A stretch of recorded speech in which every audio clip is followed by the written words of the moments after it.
ডাইরেক্টে সকলকে স্বাগত। আজকে একটা পালং পনিরের রেসিপি, খুবই সিম্পল। ঘরোয়া যে উপাদানগুলো আমার কাছে ছিল সেগুলো দিয়ে আমি তৈরি করেছি।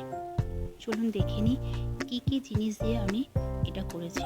কারণ সবার আগে কিন্তু আমাদের হেলথের কথা মাথায় রেখে কিন্তু খুবই সামান্য জিনিস দিয়ে আমি এটা তৈরি করেছি। প্রথমেই 2 আটি পালং শাককে সুন্দর করে আমি গরম জলে একটু বয়েল করে সেটাকে জল ঝরিয়ে নিয়ে তারপরে 1 মুঠো ধনেপাতা আর ওই যে পালং শাকটি ওটাকে ভালো করে চিপে তার জলটা নিগড়ে নিয়ে সেটাকে আমি সুন্দর করে পেস্ট করে নেব 2টি লঙ্কা দিয়ে।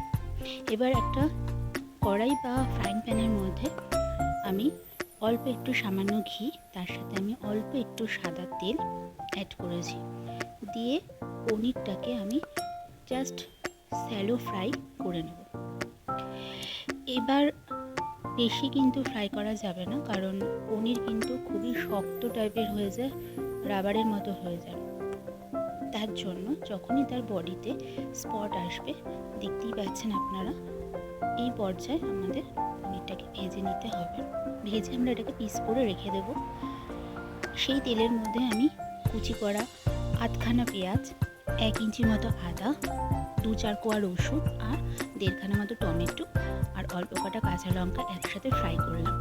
আর এটাকে খুব সুন্দর করে ফ্রাই করতে হবে যতক্ষণ পর্যন্ত না এটা একদম নরম হয়ে যাবে। ভালো করে এটাকে কিন্তু ফ্রাই করতে হবে। আর গ্যাসের ফ্লেমটাকে একটু বাড়িয়ে দিতে হবে। অল্প একটু নুন দিয়ে দিলাম যাতে তাড়াতাড়ি এটা সেদ্ধ হয়ে যায়। ঢাকা বন্ধ করে আমি এটাকে খুব সুন্দর করে সেদ্ধ করে নেব। দেখুন ভাজা ভাজা হয়ে গেছে, গায়ের মধ্যে হালকা হালকা কালার চলে এসছে। এই পর্যায়ে আমি এটাকে কিন্তু নামিয়ে ঠান্ডা করে আমি এটাকে পেস্ট কিন্তু বানিয়ে নেব। আর এই যে টমেটোগুলোকে কিন্তু একটু ভেঙে ভেঙে দেবো যাতে সুন্দর করে এগুলো ব্লেন্ড হতে সাহায্য করে। তারপরে ওটাকে ব্লেন্ড করার পর আমি আবারও সেই একই প্যানের মধ্যে অল্প একটু বাটার, তার সাথে সাদা জিরে, যদি আপনার কাছে সামরিচ থাকে সেটাও আপনারা দিতে পারেন, বা সাজিরে থেকে সেটাও দিতে পারেন। আমি এখানে সিম্পলি সাদা জিরের সাথে রসুন কুচি দিলাম, দিয়ে ওটাকে সুন্দর করে ভাজা ভাজা করেছি। আর কিছুটা পরিমাণ আমি এর মধ্যে হিং অ্যাড করেছি। হিংটা অ্যাড করলে না পালং শাকের যে একটা তিতা ভাব থাকে সেটা চলে যায়। এরপরে আমি এর মধ্যে সেই পেস্টটা যেটা বানিয়ে রেখেছিলাম টমেটোর, সেই পেস্টটা এর মধ্যে অ্যাড করলাম, করে সুন্দর করে অনেকক্ষণ ধরে বেশ নাড়াচাড়া করব। নাড়াচাড়া করার পর মিক্সি ধোয়া জলটা আমি এর মধ্যে অ্যাড করব। এর মধ্যে একে একে যেসব গুঁড়ো মশলা আছে সেই গুঁড়ো মশলাগুলো অ্যাড করব। ধনে গুঁড়ো, লঙ্কার গুঁড়ো, হলুদ গুঁড়ো, জিরে গুঁড়ো, এগুলো আমি সব একে একে অ্যাড করব। কালারের জন্য অল্প একটু কাশ্মীরি লঙ্কা অ্যাড করতেও পারেন, নাও করতে পারেন। আমি কিন্তু এখানে কাশ্মীরি লঙ্কার গুঁড়ো অ্যাড করিনি। এরপরে এটাকে সুন্দর করে আমি কষাবো। কষানোর পরে পরিমাণ মতো নুন, তারপরে অল্প একটু চিনি অ্যাড করব। করে আবার এটাকে আমি ভালো করে নাড়াচাড়া করে কষাতে থাকবো যতক্ষণ পর্যন্ত না তেলটা ছাড়বে। দেখুন ওপর দিয়ে কিন্তু তেলটা ছাড়তে শুরু করেছে। এই পর্যায়ে ভালোভাবে কষাতে কষাতে আমি এর ওপরে গরম মশলা অ্যাড করব।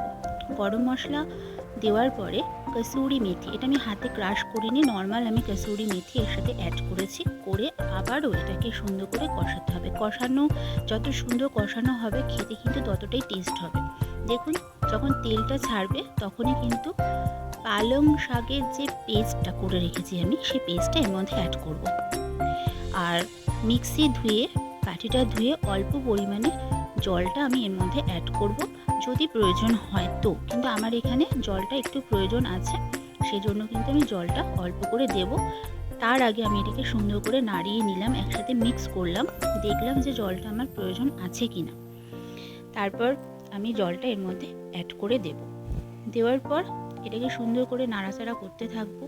নাড়াচাড়া করতে করতে আমি দেখবো যে যখন এটা শুকনো শুকনো হয়ে এসছে সেই সময় কিন্তু আমি এটাকে গ্যাসের যে ফ্লেমটা আছে সেই ফ্লেমটাকে আমি সিম করে দেব।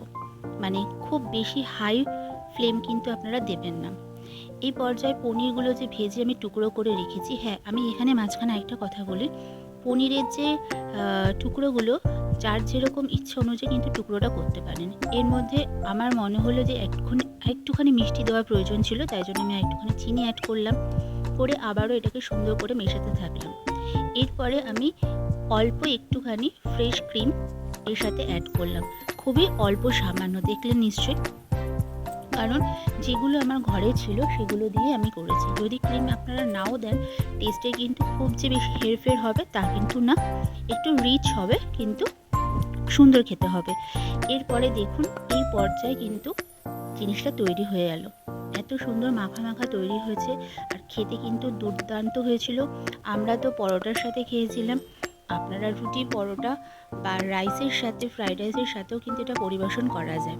বানিয়ে অবশ্যই কিন্তু খাবেন, খেয়ে জানাবেন আপনাদের কেমন লাগলো। এরপরে নেক্সট ভিডিও নিয়ে খুব তাড়াতাড়ি আপনাদের সামনে উপস্থিত হব। চ্যানেলটিকে লাইক আর সাবস্ক্রাইব করে রাখবেন নতুন নতুন ভিডিওর আপডেট পাওয়ার জন্য। সকলে ভালো থাকবেন, ধন্যবাদ সকলকে।